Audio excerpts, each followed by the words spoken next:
How's it going, everyone? I hope you are all doing amazing. In today's video, I typically don't do board reviews, but we have something special in store. With a lot of help from the folks over at Nick's Keyboards, I was able to get my hands on the Day Off 60 early to go ahead and show everyone what this board is all about. This is not a paid promo or anything. I'm just genuinely excited for this board, so much so that I myself have bought 3 of them and some accessories. My wallet is it's still in pain, but the question is, was it worth it? I'll say it up front. Yeah, I do think it's worth it for a multitude of reasons beyond just the build quality of the board itself. But I'm gonna go ahead and save my reasoning for the end of the video. I know why you're all here, and that's for a sound test. So I'm gonna take the sound test from the end of the video and shove it up front. That's a game changer. Everyone wants to hear how the board sounds. Why not just put it in the beginning? So I'm gonna go ahead and flash some info about this specific board on the screen.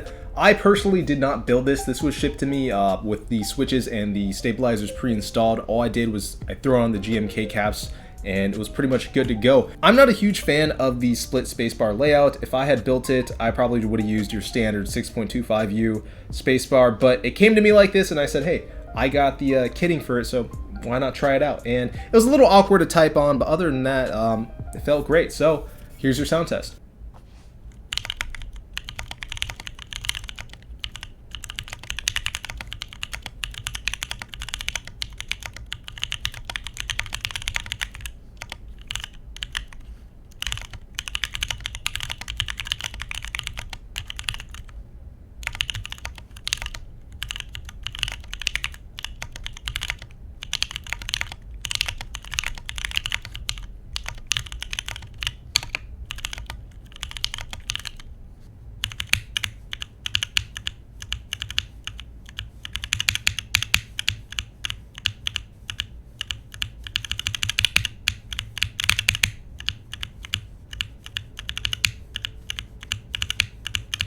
So now that we're past the type test, let's go more in depth about the board itself, my impressions, and the overall value of the Day Off 60. So what are my impressions of the Day Off 60? In terms of build quality, it's awesome. It feels solid, very sturdy. It doesn't feel like a fragile, flimsy board. Obviously, it's made out of metal, so naturally it should feel like that. You have your nice brass weight on the back there with what I believe is the Rocky Mountains. Correct me if I'm wrong there. Gasket mounted boards can be a little finicky sometimes, especially when lining up the PCB and the case, but I really didn't have all too much of an issue here with this. The plate has a good amount of flex, leaving you with a nice and soft typing experience, but not too soft to the point where it feels mushy. It has just the right amount of flex. They also didn't cheap out on the rotary knob. Here I have the Kara, which obviously it's a budget board. It was much cheaper than the Day Off 60, but you can go ahead and take a listen to the rotary knob here.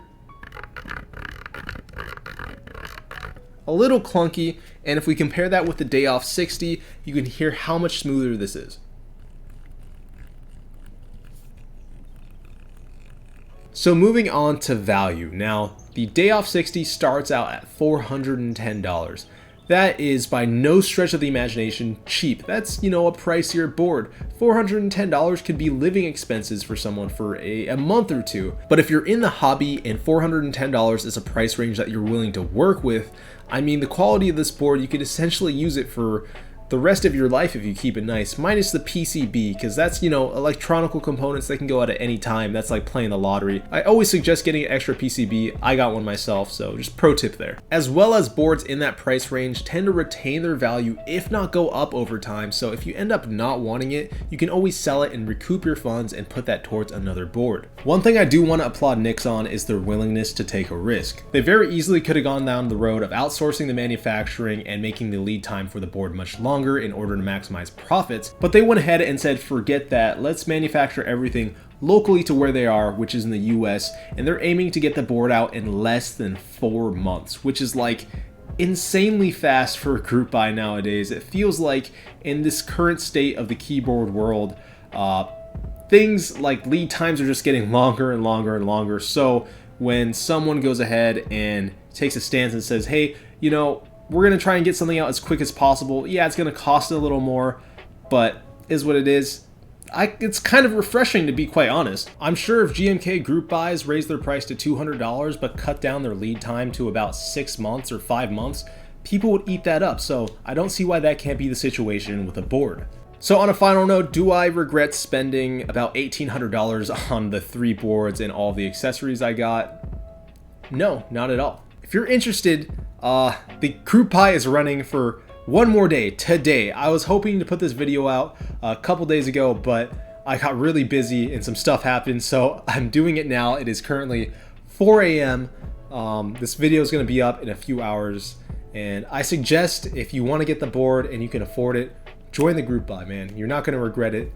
Big shout out to Nick's Keyboards for making this all happen. They were so nice and cordial and helping me get the board in hand. So I got to give them a big shout out for that. Appreciate you. And I hope you all enjoyed the video / little review. I don't do keyboard reviews all that often, so it's a fun video to make. But yeah, take it easy, guys. Peace out.